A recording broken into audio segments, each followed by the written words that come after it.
En avant pour cette dernière séquence de notre histoire de la qualité. Certains concepts, certaines approches ont leurs fondateurs ou fondatrices. Vous l'avez constaté avec moi, la qualité s'est patiemment construite, des idées et des apports de personnages célèbres et de bien plus d'anonymes qui, par leur manière de voir leurs ouvrages et d'y consacrer le temps et le courage nécessaires, ont œuvré pour la qualité. Mais 1950 commence par cette citation. La direction doit comprendre que la responsabilité finale de l'amélioration du système lui appartient désormais. Il s'agit là de l'une des citations de William Edward Deming, l'un des pères du management de la qualité moderne et découvreur du PDCA.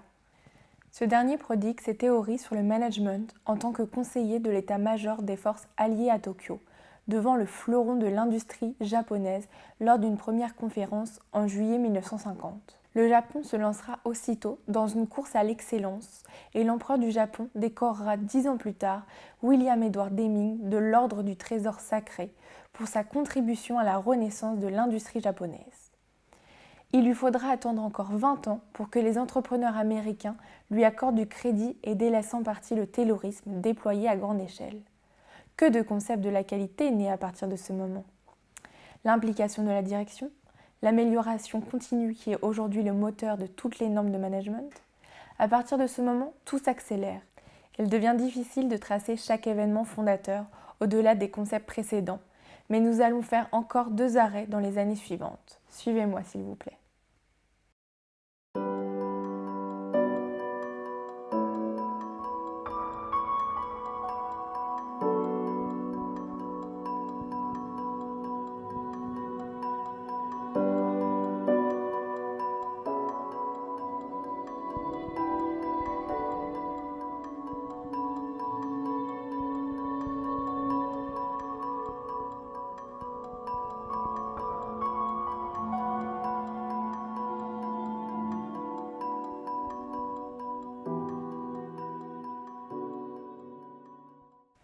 Nous voici en 1956.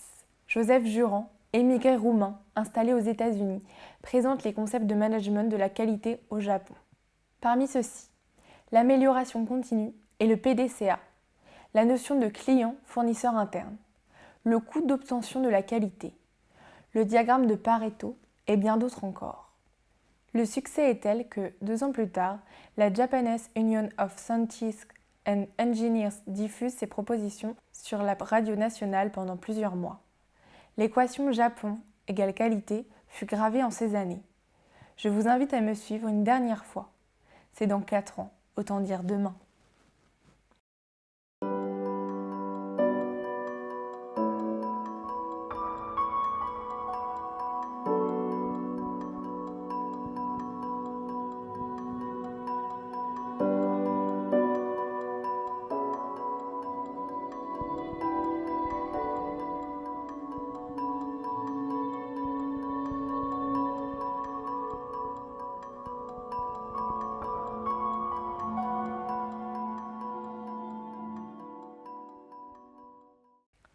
Bienvenue en 1960.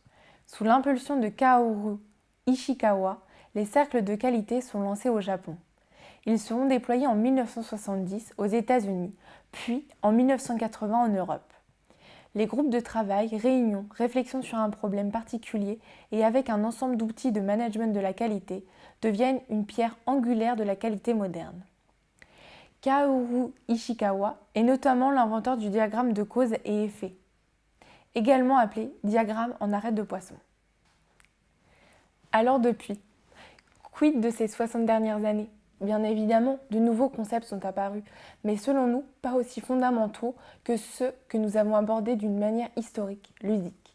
Nous songeons prochainement à vous livrer une deuxième histoire de la qualité, celle des 50 dernières années. Elle sera faite d'outils et d'entreprises, mais cela est une autre histoire. Avant de vous quitter, je vous offre un dernier saut dans le présent. Nous avons cité les fondateurs de la qualité moderne, les événements marquants. Cette frise historique ne serait pas complète et un peu injuste si nous ne citions pas quelques personnages également.